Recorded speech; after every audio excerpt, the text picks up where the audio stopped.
Hello बच्चों, क्या हाल है आप सभी के। मैं सेल्फ भानु अधिकारी, आप सब लोग अच्छे से जान चुके हैं, वीडियो बार बार देखते हैं तो अब ठीक है। तो अब हम लोगों ने क्या किया था सर कल कुछ रे डायग्राम सा करा था। रे डायग्राम मतलब पता है ना? अरे जो कल रे बनाई थी ना, रे डायग्राम वही होता है बेटा। जो ऐसे करेंगे तो कुछ ऐसे जाएगी, पता नहीं क्या क्या सर कल ऐसे ऐसे कुछ कर रहे थे, वही है। आज हम लोग आसान से तरीके से सीखेंगे कि इमेज फॉर्मेशन कैसे होता है कॉनकेव मिरर से। किससे? कॉनकेव मिरर से। मैंने अभी कॉन्वेक्स की बात ही नहीं करी है। मैं पहले एक पार्ट क्लियर करूंगा, उसके बाद आपको दूसरे पार्ट की तरफ लेके जाऊंगा, वो क्लियर करूंगा, है ना। कहीं किताब में कुछ देखा सर पहले ये वो, यार देखो यहाँ पे देख लो, वीडियोस खत्म होने का किताब देख लेना। अगर एक भी पॉइंट ऐसा मिले जो मेरे से छूट गया है बाय चांस गलती से, तो आप मेंशन कर देना कमेंट बॉक्स में, ठीक है। मैं उसको भी फटाफट से करा दूंगा। अच्छा, एनसीईआरटी में कंडीशंस अप्लाइड।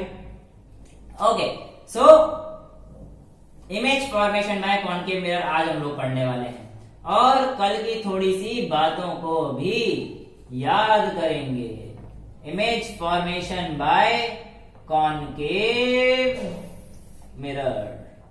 देखो बेटा, कल हम लोगों ने कुछ चीजें पढ़ी थी।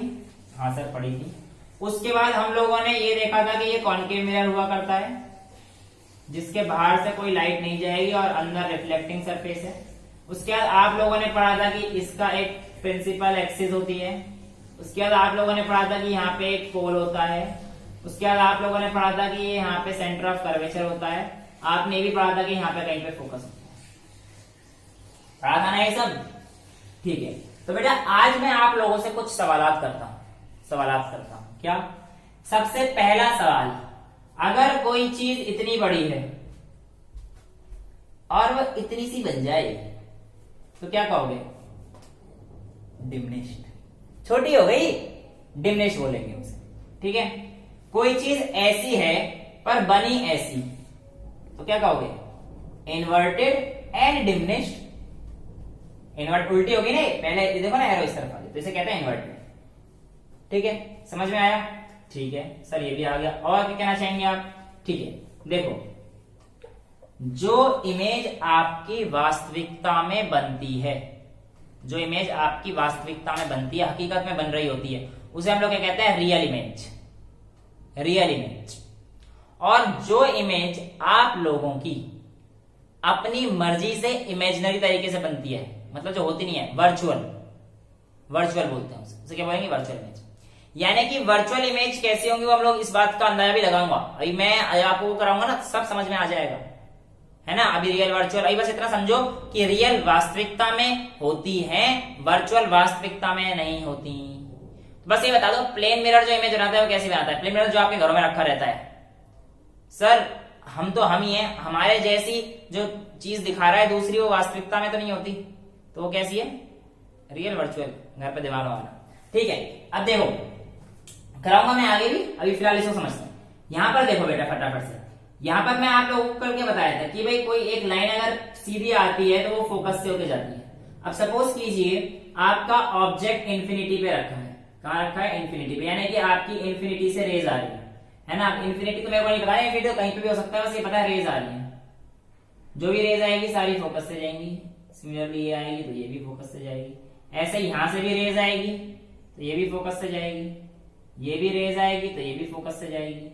तो इसका मतलब when your object is placed at infinity, देखो ना यहां पे बनेगा, लाइन क्रॉस कर रही है, तो आपका जो पोजीशन ऑफ इमेज है, पोजीशन ऑफ इमेज, पहला केस जब आपकी ऑब्जेक्ट इंफिनिटी पे रखा है, यहां पे लिख देता हूं मैं position of object, position of object, ठीक है। जब आपका इंफिनिटी पे रखा हुआ है, बहुत दूर रखा है, तो पोजीशन ऑफ इमेज कहां बनेगा बेटा? At focus. कैसा बनेगा? वेरी स्मॉल कह लो।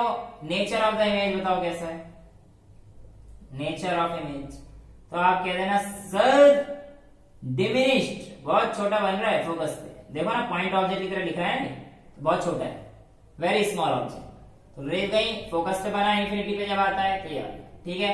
पहला केस समझ में आ गया सर। इसके बाद देखते जाइए, आप कोई भी दो रे ले लेना, सबकी वजह से डायग्राम बन जाएगा। कोई से भी दो रेज लेंगे ना तो डायग्राम बन जाएगा, इंफिनिटी के अलावा बाकी सारी बन जाएंगी। देखो दोबारा केस में वही लेना है, कॉनकेव मिरर रहने वाला है मेरे पास। अब की बार क्या है बेटा, मेरे पास सपोज कीजिए यहाँ पे सी है, यहाँ पे एफ है ना। अब की बार आपका ऑब्जेक्ट बियॉन्ड 2C है, मतलब 2C के कहीं पे पीछे है, ठीक है। अब जब ये ऑब्जेक्ट बियॉन्ड 2C है, थोड़ा सा बड़ा बना देते हैं ना, तो यहां से लाइन जाएगी पैरेलल वाली, वो कहां से होके जाएगी बेटा, फोकस पे हो जाएगी, है ना। ये फोकस मान लो बिगड़ गया था ना, इसलिए फोकस चेंज कर दिया था, है ना। और दूसरी चीज क्या है कि बेटा जो भी लाइन फोकस से जाएगी वो कैसी हो जाएगी, इससे टकराने के बाद पैरेलल हो जाएगी, देखो पैरेलल हो गई। तो ये हमारे पास जहां पे लाइन इंटरसेक्ट करती है उसकी तरफ, इस लाइन से उसकी तरफ एरो बना दीजिए। तो ये देखिए ना, लाइन वास्तविकता में काट रही है ना, रियल में कट रही है, तो ये इमेज कैसी बनेगी रियल। तो देखो पोजीशन ऑफ ऑब्जेक्ट कहां है, बियॉन्ड 2C, बियॉन्ड 2C। तो पोजीशन ऑफ इमेज कहां बन रही है बेटा, बिटवीन C एंड F। तो पोजीशन ऑफ इमेज कहां बन रही है, between C and F, centre of curvature और फोकस के बीच में। नेचर ऑफ द इमेज कैसा है बेटा, ये देखो रियल और इन्वर्टेड, यहाँ पे भी रियल और इन्वर्टेड ही बनेगी इसके केस में, पहले वाले केस में। तो यहाँ पे क्या बनेगा, यहाँ पे नेचर लिख देता हूं, यहाँ पे भी रियल और इन्वर्टेड था। R एंड I का मतलब समझ जाना भाई, R और I जहां पे भी लिखा है इसका मतलब क्या रहेगा मेरा, रियल एंड इन्वर्टेड की बात कर रहा हूं, ठीक है। तो यहाँ पे कैसा बनेगा, R and I, R and I। Real inverted क्यों बना, रियल इसलिए बना बेटा कि हमारी लाइंस क्रॉस कर रही है यहाँ पे, देखो ना, ये लाइन गई, ये भी क्रॉस करी, ये लाइन गई, ये भी क्रॉस करी। अगर ये क्रॉस नहीं करते और हम अपनी मर्जी से कुछ और बनाते, जो कि हम आगे देखेंगे, तो हमारे पास कैसा होता है, वर्चुअल एरर है। तो ये कैसा हो गया, रियल इन्वर्टेड। सिमिलरली ये भी कैसा हो गया, रियल इन्वर्टेड। अब इसका जो साइज था, नेचर के बाद साइज, ये क्या था बेटा, डिमिनिश्ड, बहुत छोटी बनी थी ना, पॉइंट ऑब्जेक्ट बना था यहाँ पे, जब फोकस इंफिनिटी से आ रही थी। इसके केस में जब बियॉन्ड 2C रखा है तो कहां पे बना है, C और F केस में, इससे देखो छोटी हो गई है, इससे छोटी हो गई है, तो ये स्मॉलर। डिमिनिश नहीं बोलेंगे इस बार, डिमिनिश तो बहुत छोटी होती है, उसको बोलते हैं। अब मैं बिल्कुल C पे रखती, ये केस समझ में आ गया। सेकंड केस, थर्ड केस ले लें। थर्ड केस में मैंने ऑब्जेक्ट को यहाँ पे ले आया, C के पास ले आया, है ना। बार बार मिटाना पड़ रहा है यार, काश कोई ऐसी जादू की छड़ी होती, मैं ऐसे करता और अपने आप ही आ जाता सब कुछ। क्या कह रहे हो, फिर तो सर हम भी जादू की छड़ी से ही पढ़ लेते, आपको ही क्यों देखते हैं, बात भी सही कही है। देखो बेटा, स्मार्ट जनरेशन है भाई आजकल की, पंगे नहीं लेने का। हाँ भाई नहीं लेता, नहीं लेता, नहीं लेता, ठीक है। अब क्या मैंने क्या किया था, क्या बताया बेटा, C पे रखा है ना बिल्कुल ऑब्जेक्ट को, यहाँ पे C है, यहाँ पे F है ना। तो मैंने C पे ये ऑब्जेक्ट रख दिया। अरे भाई सीधी लाइन खिंच जाएगा आराम से। हाँ, तो यहां से बेटा मैंने पैरेलल लाइन जो मारूंगा, ये कहां से निकलेगी, फोकस से।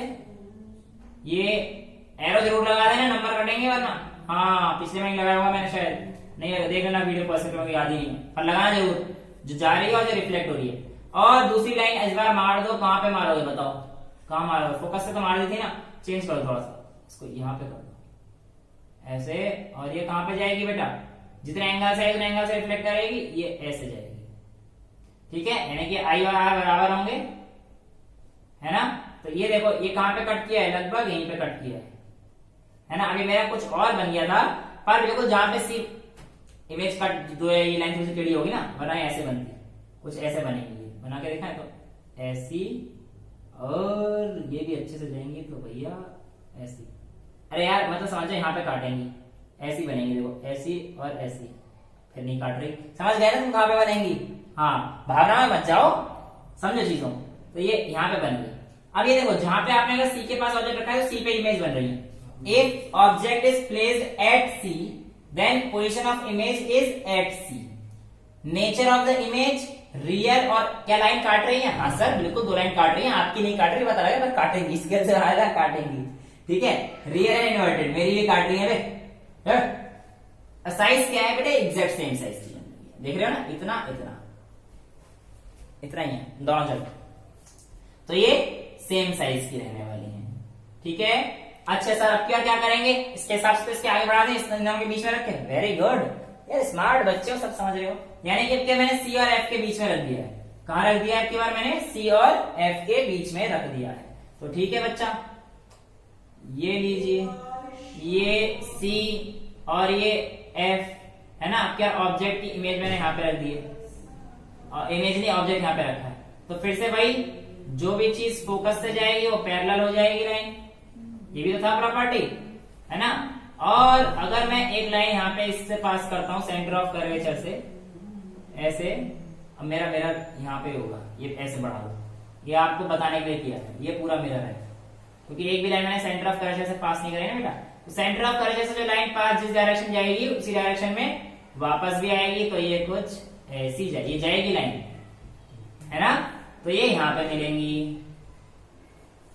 तो ये ऑब्जेक्ट इमेज कहां बनाएगी, क्या लाइन क्रॉस कर रही है, बिल्कुल कर रही है। आप दो कोई सी भी यूज कर सकते हो, इसके अलावा आप ऐसे भी कर सकते थे, अगर कोई लाइन पैरेलल जाएगी कोई सी भी दो, अब मैं तीसरी बना के दिखा रहा हूँ, यहीं पे आएगी, देखना फोकस से होते हुए पैरेलल होते हुए यहीं पे आ गई, क्या बात है सर, ठीक है। तो यानी कि जहां पे दो लाइन ने इंटरसेक्ट किया वहां पे इमेज बन रही है, इसका मतलब ये।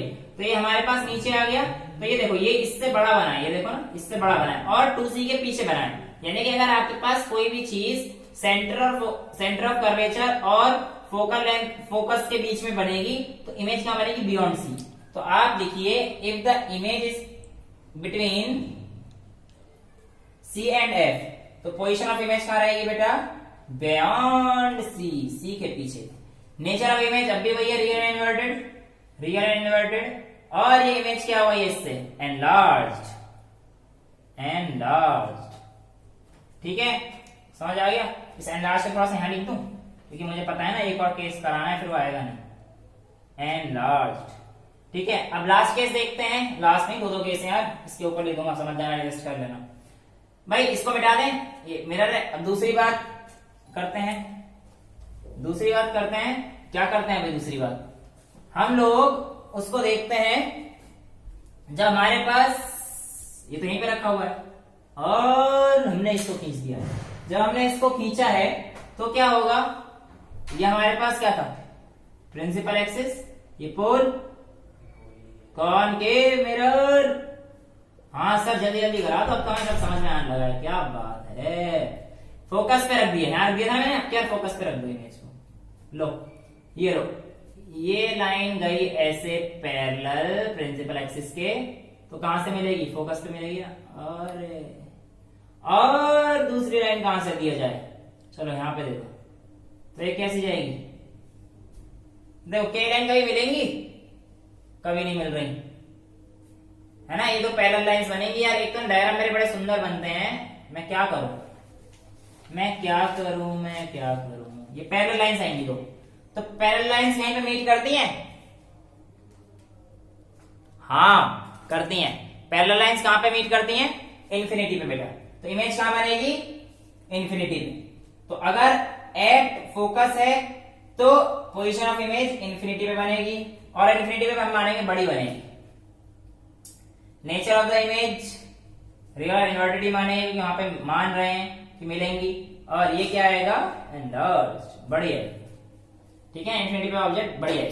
अच्छा लास्ट केस करते हैं, फोकस के भी आगे रख देते हैं, फोकस के भी आगे रख देते हैं, ठीक है। ये तो पैरेलल हो गई थी इसलिए हमने मान लिया कि इन्फिनिटी पे जाके मिलेंगी, केस सभी यही है, ठीक है। लास्ट केस में क्या आएगा, ये लीजिए, ये आपके पास क्या हो गया बेटा, कॉनकेव मिरर हो गया सर हमारे पास, ये आपके पास फोकस आ गया, ये आपके पास सेंटर ऑफ कर्वेचर आ गया। अगर आपके पास ऑब्जेक्ट यहां पर है, सेंटर ऑफ कर्वेचर से एक लाइन ले लेता हूं भाई, ये जो रे जा रही है ये मान लीजिए सेंटर ऑफ कर्वेचर से जा रही है ना।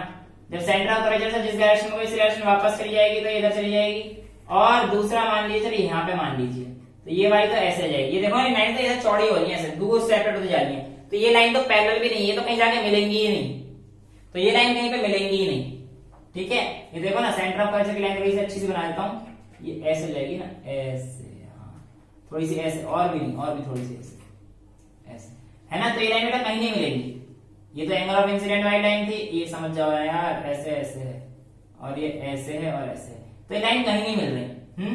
तो हम लोग क्या मान के चलते हैं, कहीं पीछे मिल रही होंगी यार स्क्रीन के। अब इसको ऐसे मिलाते जाओ, ऐसे मिलाते जाओ, ऐसे, ये देखो, ये देखो, अब ये हमारे पास ऑब्जेक्ट की ऊपर था, ये भी ऊपर बना है, तो ऐसी इमेज को कहते हैं इरेक्ट। जब नीचे बन रही थी इस प्रिंसिपल एक्सिस तो कहते हैं इन्वर्टेड, इसे कहते हैं इरेक्ट। और क्या इस बार लाइन ने काटा आपस में एक दूसरे को, नहीं। क्या लाइन कहीं मीट करी, नहीं, ये हमने अपनी मर्जी से बनाई है ना। तो ऐसी इमेज इस तरह से जो बनती हैं वो कैसी बनती है बेटा, यहां पे लिख रहा हूं ऊपर लास्ट वाले केस में, इन फ्रंट ऑफ एफ या अहेड ऑफ एफ, मतलब एफ के भी आगे, अहेड ऑफ एफ, जब पोजीशन ऑफ ऑब्जेक्ट एफ के भी आगे रखा है तो पोजीशन ऑफ इमेज कहां पे बनेगी, behind the screen, behind the screen. Nature of image कैसा होगा, ये देखो ना बड़ा बन रहा है ना इससे, तो यहां पे लिखेंगे एनलार्ज्ड। और बेटा साइज क्या हो जाएगा, नेचर ऑफ द इमेज क्यों होगा, साइज एनलार्ज होगा ना, साइज एनलार्ज। और नेचर ऑफ द इमेज ने क्या बताया, जब ये सीधा है इसी तरह पे इसको हम लोग क्या बोलेंगे, इरेक्ट। और क्योंकि ये लाइन तो मीट कर नहीं रही थी तो और दूर जा रही है, सेपरेट हो रही है, तो इसलिए से क्या बोलेंगे कि हमने अपनी मर्जी से जाके पीछे मिलाई है ना कहीं पे, तो ऐसी इमेज को हम लोग बोलते हैं वर्चुअल इमेज।